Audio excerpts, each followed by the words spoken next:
আসসালামু আলাইকুম। আমি মোহাম্মদ শহীদুল ইসলাম। আবারও স্বাগত জানাচ্ছি 3S ইংলিশ টিউটর চ্যানেলটিতে। চ্যানেলটির আজকের ক্লাসে আমরা আলোচনা করব ভয়েস চেঞ্জ এর দ্বিতীয় পর্বটি। চেঞ্জিং ভয়েসের দ্বিতীয় পর্বে আজকে সবাইকে স্বাগত জানাচ্ছি। চেঞ্জিং ভয়েস এর প্রথম পর্বে আলোচনা করেছিলাম ভয়েস কাকে বলে, কত প্রকার, কি কি, প্রত্যেক প্রকারের উদাহরণ সহকারে বিস্তারিত। সেই সাথে আলোচনা করেছিলাম অ্যাক্টিভ ভয়েসকে প্যাসিভ করার মূল যে নিয়মগুলো রয়েছে সেই নিয়মগুলো। তার মধ্যে রয়েছিল অ্যাক্টিভ ভয়েস এর অবজেক্টিভ, প্যাসিভ ভয়েসের সাবজেক্ট হবে, সাবজেক্ট এবং টেন্স অনুযায়ী সাহায্যকারী ভার্বের পরিবর্তন হবে, মূল ভার্বের পাস্ট পার্টিসিপল ফর্ম হবে, অ্যাক্টিভ ভয়েসের সাবজেক্ট, প্যাসিভ ভয়েসের অবজেক্ট হবে। গত পর্বের আলোচনার মধ্যে আমরা 1 নম্বর তথা অ্যাক্টিভ ভয়েসের অবজেক্টিভ, প্যাসিভ ভয়েসের সাবজেক্ট হবে এটা আমরা বুঝতে পেরেছি, এবং মূল ভার্বের পাস্ট পার্টিসিপল ফর্ম হবে এটাও আমরা বুঝতে পেরেছি। কিন্তু অ্যাক্টিভ ভয়েস এর সাবজেক্টটি প্যাসিভ ভয়েসের যে অবজেক্ট হবে এটাও আমরা বুঝতে পেরেছি, কিন্তু আমরা 2 নম্বর নিয়ম সাবজেক্ট এবং টেন্স অনুযায়ী যে সাহায্যকারী ভার্বের পরিবর্তন হবে এটা কিন্তু বুঝতে পারিনি। গত পর্বে আমি বলেছিলাম যে দ্বিতীয় পর্বে বিস্তারিত আলোচনা করা হবে কিভাবে আমরা অ্যাক্টিভ ভয়েসকে প্যাসিভ করার সময় সাহায্যকারী ভার্ব তথা অক্সিলারি ভার্ব বি ভার্বটা আমরা নির্বাচন করব, পরিবর্তন করব, এটা বিস্তারিত আলোচনা করব। তোমরা যারা প্রথম পর্বটি দেখোনি, প্রথম পর্বটি দেখে আসার জন্য অনুরোধ করা হলো। প্রথম পর্বটি না দেখলে দ্বিতীয় পর্বটা কিন্তু তোমরা খুব ভালো করে বুঝতে পারবে না। আজকের ক্লাসটি শেষ পর্যন্ত দেখলে আজকের পরে কোনো অ্যাক্টিভ ভয়েসকে প্যাসিভ করার সময় সাহায্যকারী ভার্ব নিয়ে আর বিপাকে পড়তে হবে না। আজকে আমি বিস্তারিত আলোচনা করব কিভাবে আমরা সাহায্যকারী ভার্বের পরিবর্তন করব। শেষ পর্যন্ত দেখার অনুরোধ রইল।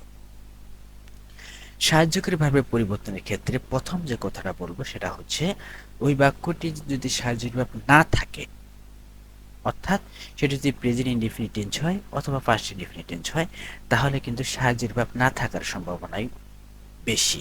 যদি প্রেজেন্ট ইনডিফিনিট টেন্স হয় তাহলে সেক্ষেত্রে প্যাসিভ ভয়েস করার সময় আমরা হয় এম নিব, নয় ইস নিব, নয় আর নেব। এম ইস আর এর যে কোনো একটি সাবজেক্ট অনুসারে নিব। যেমন আই প্লে ফুটবল, এই বাক্যটি প্রেজেন্ট ইনডিফিনিট টেন্স। তোমরা যারা টেন্স চিনতে পারো না, টেন্স চিনতে যাদের সমস্যা হয়, আমার চ্যানেলে একটি ক্লাস রয়েছে টেন্সের ব্যাপারে। ওই ক্লাসটি যদি তোমরা মনোযোগ দিয়ে করো তাহলে টেন্স চিনতে আর কোনোদিন ভুল হবে না। একটা বাক্যকে দেখেই তোমরা বুঝতে পারবে এটা কোন টেন্স। তাহলে এটা হলো present indefinite tense. Present indefinite tense হলে আমরা বলেছি এম ইস আর এর যে কোনো একটি নিয়ে আমরা প্যাসিভ ভয়েস করব। তাহলে নিয়ম অনুযায়ী অবজেক্টটিকে, অ্যাক্টিভ ভয়েসের অবজেক্টকে আমরা সাবজেক্ট বানালাম, তারপরে এই সাবজেক্ট অনুসারে প্রেজেন্ট ইনডিফিনিট টেন্স হওয়ার কারণে এম ইস আর যে কোনো একটি নেব। সাবজেক্ট যেহেতু থার্ড পারসন সিঙ্গুলার তার কারণে ইস নেব। তারপর আগের নিয়ম অনুসারে মূল ভার্বটিকে পাস্ট পার্টিসিপল ফর্ম বানাবো, প্লে এর পাস্ট পার্টিসিপল ফর্ম বানালাম। তোমরা জানো ভার্বের 3টি ফর্ম আছে, একটা হলো প্রেজেন্ট ফর্ম, একটা পাস্ট ফর্ম, একটা পাস্ট পার্টিসিপল ফর্ম।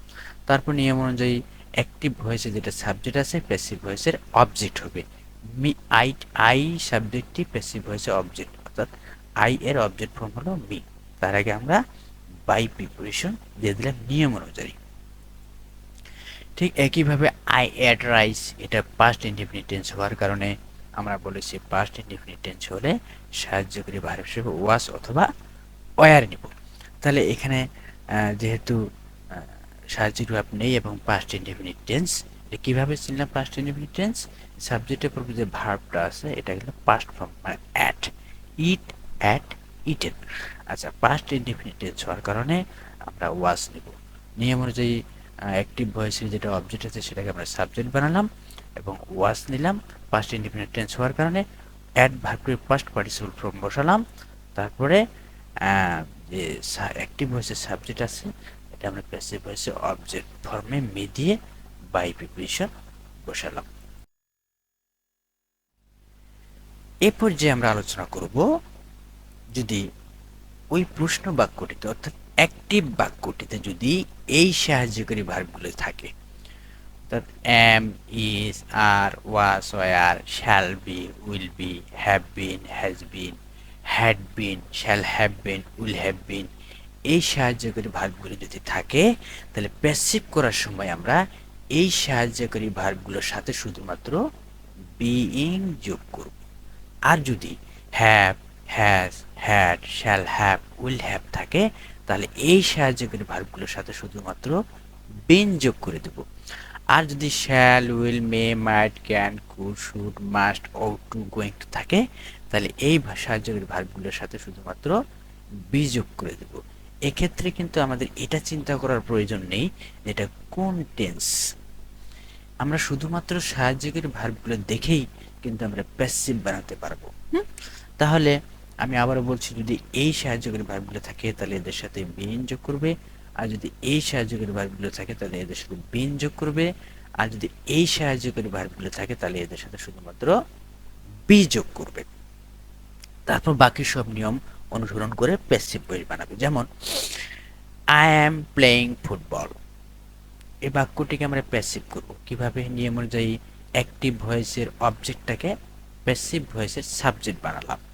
তারপর এম ইজ আর, আমি আগে বলছি এম ইজ আর এগুলোর সাথে শুধুমাত্র বিইং যোগ করব। তাহলে এই যে এম ইজ আর আছে, হ্যাঁ, তাহলে ইজ বিং কি নিলাম? Is being. এখানে আই এর এম কিন্তু ফুটবল থার্ড পারসন, ও তো এম নিবে না, ওর ইজ নিবে। তাহলে ইজ বিং মূল ভার্বের পাস্ট পার্টিসিপাল ফর্ম, তারপর অ্যাক্টিভ ভয়েসের সাবজেক্ট, প্যাসিভ ভয়েসের অবজেক্ট, তার পূর্বে বাই। ঠিক একইভাবে আই ওয়াজ ইটিং রাইস, নিয়ম অনুযায়ী রাইস অবজেক্টটাকে সাবজেক্ট বানিয়ে দাও। তারপরে ওয়াজ থাকলে, আমি বলেছি ওয়াজ থাকলে এর সাথে বিইং যোগ হবে, তাহলে ওয়াজ বিইং দিয়ে দাও। তার মূল ভাবে পাস্ট পার্টিসিপাল ফর্ম দাও এবং সাবজেক্টের অবজেক্ট ফর্ম দিয়ে পূর্বে বাই দিয়ে দাও। ঠিক একইভাবে আই উইল বি, হ্যাঁ, সাবজেক্টটাকে অবজেক্টটাকে সাবজেক্ট বানিয়ে নাও, রাইস অবজেক্ট না, এটাকে সাবজেক্ট বানিয়ে দিলাম। তারপর আই অবজেক্টটাকে তুমি সাবজেক্ট অবজেক্ট বানিয়ে দিলাম। তো উইল বি থাকলে কি বলেছি? উইল বি থাকলে will be being, will be থাকলে ওর সাথে বিং যোগ হবে। ঠিক, তাহলে rice will be being eaten by me. They were catching fish, একইভাবে অবজেক্টটাকে সাবজেক্ট বানাও, ওয়ার আছে, ওয়ারের সাথে বিং যোগ করে দাও। হ্যাঁ, তারপরে মূল ভাবটা ফার্স্ট পার্টিসিপাল ফর্ম দাও, সাবজেক্টটাকে অবজেক্ট বানায় দাও। হি হ্যাজ ইটেন রাইস, একইভাবে যদি হ্যাজ থাকলে আমরা কি বলেছি? এই যে হ্যাভ, হ্যাজ এগুলো থাকলে এদের সাথে শুধুমাত্র বিন যোগ করব। তাহলে হি হ্যাজ ইটেন রাইস, অবজেক্টটাকে সাবজেক্ট বানাও, হ্যাজ আছে হ্যাজ বিন যোগ করো, বিন যোগ করে হ্যাজ বিন করে দাও, মূল ভাবটা ফার্স্ট পার্টিসিপাল ফর্ম, তারপর সাবজেক্টটাকে অবজেক্ট পূর্বে বাই। ঠিক একইভাবে হ্যাড আছে, হ্যাঁ, নিয়ম অনুযায়ী অবজেক্টটাকে সাবজেক্ট বানাও, হ্যাড থাকলে এর সাথে বিন যোগ করে দাও, তারপর মূল ভাবে ফার্স্ট পার্টিসিপাল ফর্ম তো থাকবেই, যদি হেড থাকে তাহলে তো থাকবে, ফার্স্ট পারফর্ম করে দিলা, তারপর সাবজেক্টটাকে অবজেক্ট বানাই দিলা। তো একইভাবে আমরা বলছি যদি মে, মাইট, ক্যান, কুড, শুড এগুলো যদি থাকলে এদের সাথে শুধুমাত্র বি যোগ করে দেবো, এই যে বি যোগ করে দেবো। তাহলে যদি মে আছে অবজেক্টটাকে সাবজেক্ট বানাও, তারপরে মে থাকলে মেবি, হ্যাঁ, বি যোগ করে দিতে হবে, মূলভাবে ফার্স্ট পার্টিসিপাল ফর্ম হবে, সাবজেক্টটা অবজেক্ট হবে বাই সহ। তো এখানে মাস্ট থাকলে, এই যে বলেছিলাম মাস্ট যদি থাকে তাহলে কি হবে? বি যোগ হবে। তাহলে মাস্ট আছে অবজেক্টটাকে ওয়ার্ক, অবজেক্ট এটাকে সাবজেক্ট বানিয়ে দাও, তারপর মাস্ট থাকলে মাস্ট বি হবে, কি হবে?